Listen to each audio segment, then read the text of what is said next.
will they enter in the kingdom of heaven or not? Eh? They will enter. But he don't obey the commandment. Then how he will enter? In the border of the mansion. He is disobedient, no? Whether you break small or big, he broke the commandment. He is a sinner. How he enter in the kingdom of heaven? Jesus, faith in God. Faith in Jesus Christ. So if you this expression, in the kingdom of heaven means only those who believe in Jesus. That is to understand. Those who are believers in Jesus, they are already in the kingdom of heaven, even if they are sinners. Are you shocked? Happy, very happy. Thank you. Okay, now the next one, but whoever obey and teach others to obey, they will be greater in the kingdom of heaven. Now all these two situations Jesus explained in order to make this third point clear. Now what is the third point? Verse 20. But I tell you, unless your righteousness surpasses the righteousness of the Pharisees and the scribes, you will not even enter in the kingdom of heaven. Because Pharisees don't believe in Jesus. It is not only Pharisees don't believe in Jesus, that is a big thing. Yeah. Now, little more, make it clear. So here Jesus said, if your righteousness is like the Pharisees, you will not even enter in the kingdom of heaven. But the other two situations, they both are entering. The one who obey the commandment is entering. The one who disobey the commandment is also entering. Why? Through faith in Jesus. So what is important now? What is important? Commandment or faith in Jesus? Jesus is not telling that faith in Jesus will be the criteria in these verses. Then how will you conclude that he's saying? That is what you have to understand. That is what, how he enter in the, what is the, okay. Now this is what is the thing you have to understand. What means in the kingdom of God? Righteousness Who are the people in the kingdom of God? or righteous. And that is why Jesus said, first seek the kingdom of God and its righteousness. If you don't understand, don't worry. You get up in the morning, pray for wisdom more and more, then slowly you will understand. Now, next point is, yes. What is the difference between least in the kingdom and great? Yeah, it is clear. Least in the kingdom. See, in the kingdom of God, once you are already in the kingdom of God, there is no difference. Because you are all in the kingdom of God. What is least and what is greater? It is clear. Least is a believer. He believes in Jesus, but he is a sinner. He will be in the kingdom of God, but he will be considered least in the kingdom of God till he is finally fully purified. He must experience the redemption completely. The one who obey means he is not a sinner. He is able to obey all the commandments and teach others and also believe in Jesus. So in which case he is completely purified. But both happens through Jesus. But eventually you will find in many places, once you are already in the kingdom of heaven, then you are actually same. You are same. You get all privileges same way. But probably this small and big is while we are living in the world. Living in the world. Living in the world, when you are in sin, when you are not in sin, but both are believing in Jesus. And this fullness of this experience is surely after our death. But even while we are living in the world, we are in the kingdom of God through Jesus, even if we are sinners. Now, normally people say, brother, don't say like this, and people will do more sins. That is why people are not preaching this. But when we don't preach this, you are not preaching the truth. Suppose you can say, see, if you do sin, you will go to hell, okay? If you do good thing, you will go to heaven. That is not the teaching of the kingdom of God. That is not good news. Now, pay attention. Now, the Pharisees were very strict to obey the commandments. Otherwise, you will be punished. Now, today we heard, maybe tomorrow's reading will be that. Today we were up to Matthew 11, 27. Tomorrow will be hopefully 28, 29. What is Matthew 11, 28? It must be by heart to you. All those who are heavy laden, come to me. I will give you rest. What is the meaning of this? That means all these workers, all those who are hard-working people, all those who are sick, all those who are burdened. But what exactly Jesus meant here is this. Yeah. Now, he was speaking in their synagogue. Who normally preach in the synagogue? The rabbis. What they are preaching in the synagogue? The Torah and the law and its punishment. So they were teaching them, this is the law. That law has these 100 of sub-laws. If any of you disobey this particular sub-law, you will have this punishment. If this one you don't obey this punishment, so therefore you have to work hard. You have to do it with your own power. All the people become heavy laden. Oh my God. All commandments and its punishments are explained. Now this rabbi's time is over, he went. Now this new rabbi, Jesus, is coming. He preached or he taught in their synagogue. What he taught in the synagogue? Was it same like this rabbi? No.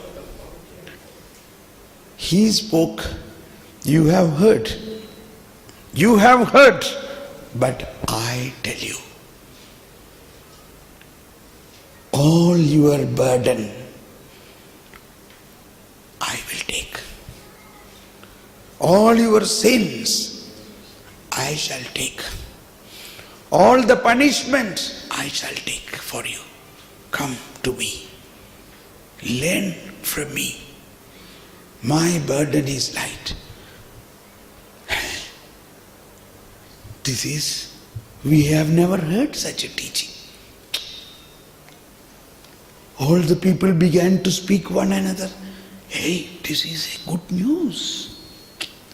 This is a good news. They felt completely light. It's good news for us also. What I mean to say, that is how the word good news have come. The word good news. What is the meaning of good news? The very word good news have come this way, that people are talking. And this is exactly prophesied in Isaiah, that something new I am going to bring. A new justice. Now you say, all those who are heavy laden, come to me. I will give you rest. Let us stand up and praise God for this understanding of this scripture. Praise you, Jesus. Thank you, Jesus. Praise you, Jesus. Thank you, Jesus. Praise you, Lord. Thank you, Lord. Hallelujah. Hallelujah. Hallelujah. Oh, Holy Spirit, fill us with your understanding. Please be seated. Now we go to St. Paul's teaching. In several places, St. Paul speak about righteousness through faith in Jesus. Say, in Galatians, the church of Galatia or Galatian church was founded by St. Paul with this new teaching. But after St. Paul's departure, some Jewish Christians came and they said, see, unless you circumcised, you cannot have the righteousness. Unless you obey strictly all the commandments, you cannot have the righteousness. And that is why St. Paul said, see, now you are going to follow the whole thing. Now what I proclaim to you is the true gospel. If I come again and speak something against it, you should not believe. Even an angel come and say, you should not believe. And then he says, what is the consequence? You have once become born again in the new covenant, understanding this gospel, and then now you say, I want to go back to commandments and the law and to the circumcision. Then you cut off from Christ. Galatians chapter 5, 4 and 5. Galatians chapter 5, 4. Can you read that? Galatians chapter 5, verse 4 says, you who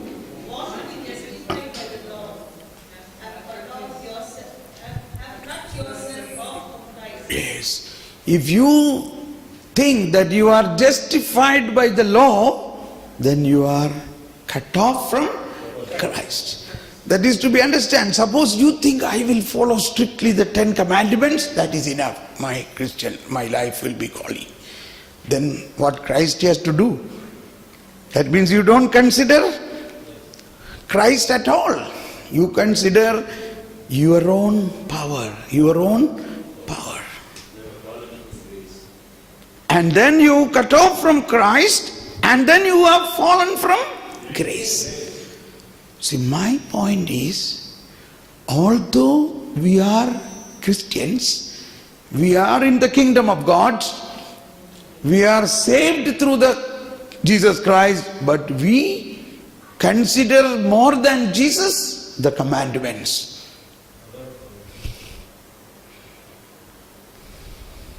Say that again, brother. Our situation today is, our Orthodox or more average Christians, although we are baptized in Christ, we believe in Christ, we are in the kingdom of God, but we give more importance to the 10 commandments than the new commandment of Jesus. Even in many retreat centers, I know some retreat center has a booklet or a leaflet. Each commandment is explained more detail. When I saw that, then only I realized, oh, these are all sins. That means I got a knowledge of another sin which I never done. Then are we not like Jews who explained splitted the commandments, more numbers, and made out of 10 commandments 800 commandments? Yes. No, brother, that means then what does it mean? What are you saying? No, it means they are legalist. They are becoming legalist. No, Eh? not real. Wait, don't hurry. Let me come to that. So, when you overemphasize strictly to obey the commandments, you are not emphasizing what Christ has done for you. And you don't emphasize on the grace. You don't emphasize the grace. See, now, this is how I tell to Germans, because Germans always want to do something. They are workaholics.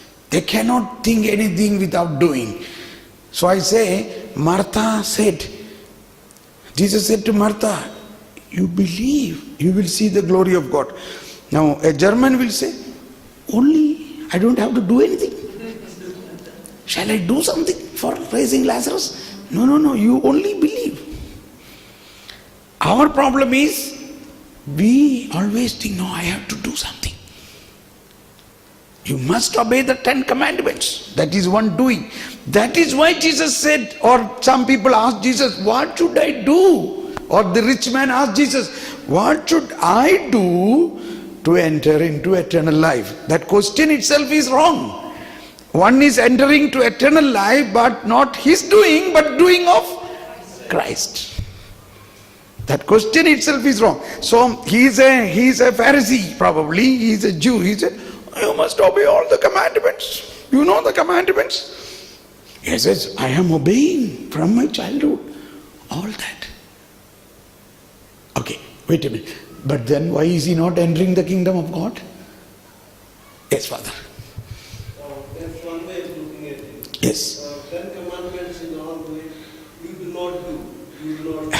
Thank you. Yes. Don't do. Don't do. But Jesus taught here, you shall love thy neighbor as yourself. Do this. That's right. Very good point. So commandments say don't do this. Then what should I do? Jesus say only one thing, what should you do? One more thing, you love yourself. That is another point. Love your neighbor as, so what is the meaning? Love myself. That is selfishness, no? But another way is, what is the way to love yourself? You must see how God created you and for what God created you. Then only you can love, which I explained. So you are in fact like Jesus. You are like Jesus. Only thing, you are not God. You are children of God, you are not God.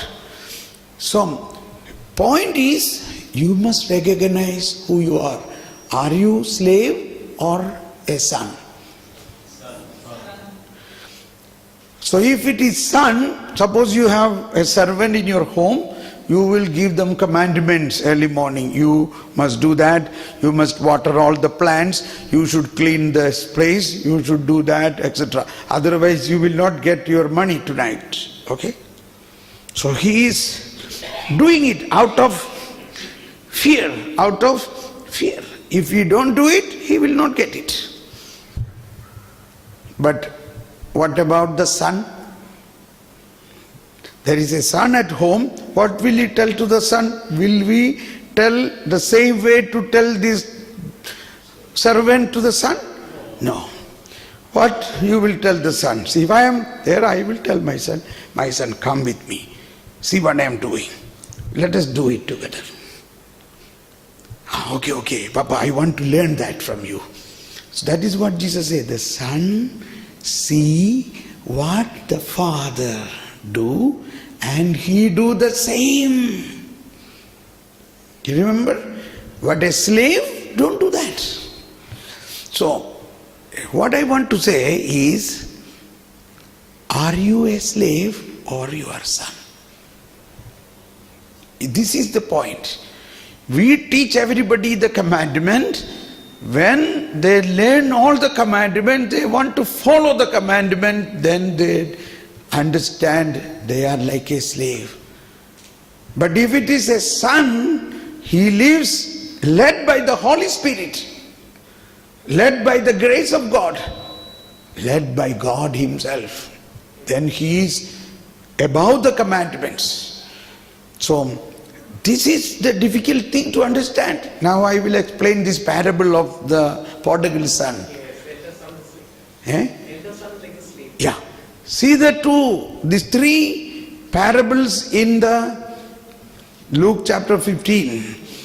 Luke chapter 15 is known as Gospel of Gospels. There is nowhere else this Luke 15 theme is dealt in any other gospel. Only Luke. There are three parables. First parable is a lost sheep. One had. So actually the preface of that is when Jesus was there, so many sinners and tax collectors came to him, and the Pharisees began to grumble that this man is friend of all these things. Why is? And Jesus said this parable to them. To whom? To the Pharisees. So Pharisees and scribes, they are rich people. Many of them have lot of sheep. So this is the daily matter for them, that once every day they will, by evening when they gather all the sheep, if one sheep is lost, they will not abandon, they will go behind that one sheep till they find it. It's a culture of that land. So it is very easily understood for them. He said, if any of you lost one sheep, will you not go and find out? That is how God go behind every sinner, a one lost sheep. This is the merciful heart of God. And again he said another parable, that one lady lost a coin in the house. The sheep was lost outside, coin is lost inside. Please make a note.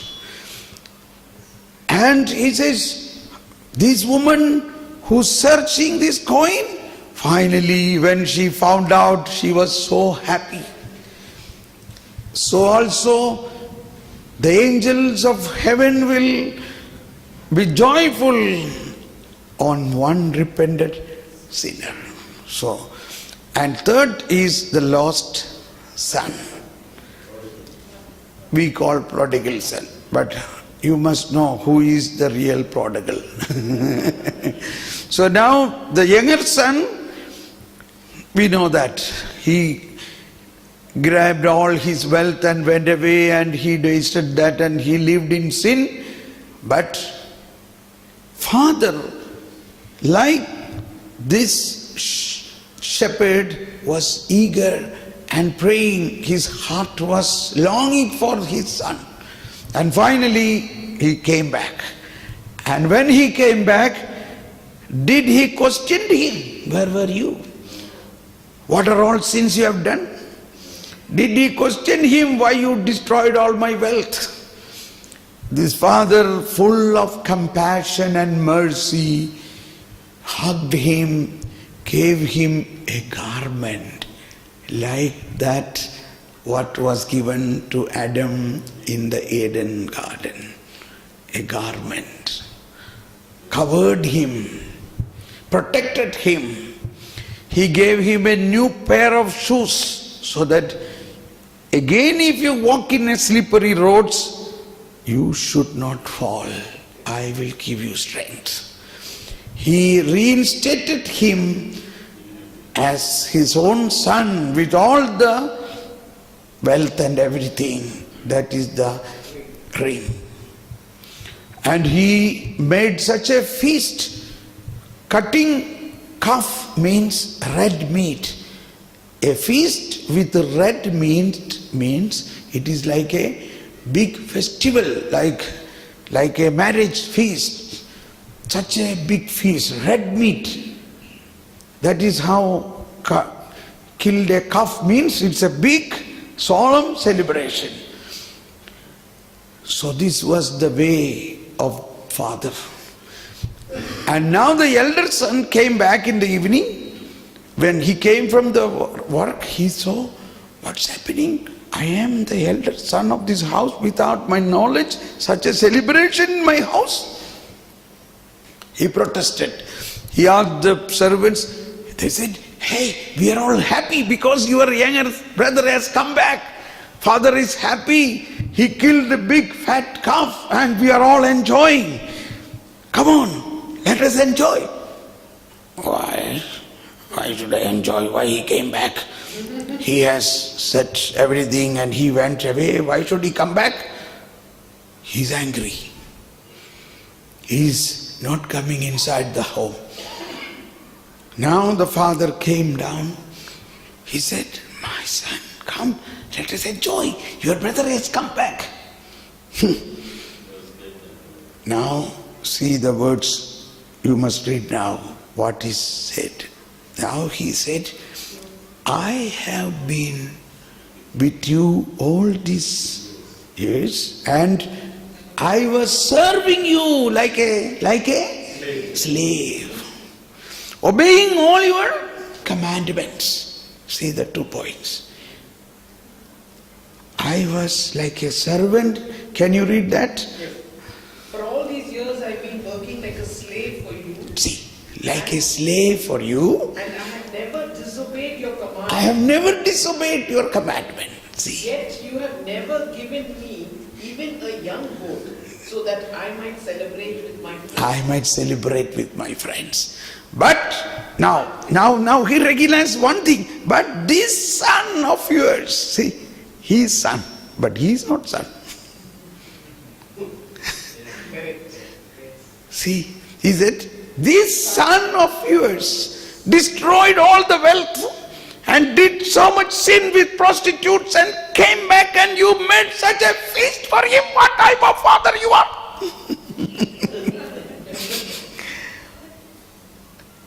And his father was so shocked. He said, what? He said, my son, you are always with me. All what I have is yours. This is the point, the climax of it. And this man is actually the lost coin inside the house. The coin which was lost, the coin was lost in the house. The coin is lost where? In the house. The first parable is about the younger son. He was lost outside. In another way, this lost coin is the lost elder son. Elder son was in the house with the father. Like a very religious man, every day going to church. So they are like Jews and Pharisees. Pharisees, they are God's people, obeying strictly the commandments. They never realize they are the children of God. Therefore, they don't enjoy that grace and unmeasurable wealth of spiritual heritage of God. They think, you did not even slaughter a lamb for me. Whereas they are also children of God, they are not recognizing that. Whereas this prodigal son, or the one he came back, he enjoys the wealth of the father. So, the one who believes in the kingdom of God means, through faith in Jesus Christ, he will become a child of God. He is a child of God. And he become eligible for all the wealth of the Father. This is what Christianity means. Whereas, you see our catechism teaching, everything, we are only following the 10 commandments. Many houses, you have a big picture of 10 commandments pasted there. Don't do this, don't do this, don't do this, don't do this. And we frighten them. See, if you do like this, everything will go away. Everything will be destroyed. It will be a curse, it will be a problem. This attitude have to change. It is attitude. Now in Luke chapter, is my time is over? No. Up to 7 o'clock I have time. Okay. In Luke chapter 19, after the parable, or not parable, after Zacchaeus incident. You see Zacchaeus, he is a sinner. He was discarded by whole Jews and all the people. But Jesus went into his house. And what Jesus said? Okay, we begin from Jesus met him on the road. When Jesus came to the place, No, wait. He said, Zacchaeus, come down. Today I want to eat with you in your house. Will you say to somebody like that? Which house you will go? If you are only invited, you will go, correct? yes, Suppose I tell you, see, I want to come and eat with you. You will say, sorry, I have not prepared for that. I have to consult with my wife. We cannot go to somebody's house without a termine, without a previous thing. But we do go to somebody's house. To whose house we will go? Very close friends and relations where you have that confidence. Suppose I can go to my brother's house. I can tell, see, today I will be there for dinner, okay? We have that freedom, correct? Something like that Jesus was telling to Zacchaeus. Hey, come down, I want to eat with you today. Means he has complete freedom to go to his house. Why? Because Jesus said, you too is a son of Abraham. I am a son of Abraham. See the genealogy of Jesus. Son of Abraham, son of David. And Jesus said to him, you too is a son of Abraham. Therefore, we are brothers. Maybe you are a sinner, but first of all, you are a son. Is there any block for Jesus to go into the house of a sinner? No block. There is no meaning for a block. What is greater, sin or God? That's why Pope Francis is telling, God is greater than all your sin. He is shouting out. God is greater than sin. We somehow give too much importance for sin, thinking that sin is a block. Sin is something bad. But go by spiritual power. Sin is finite. Sin is mortality.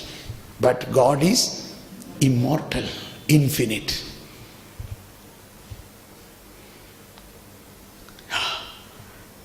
Sin has no power above God's power. God has come to a sinful man. Man did not go to God.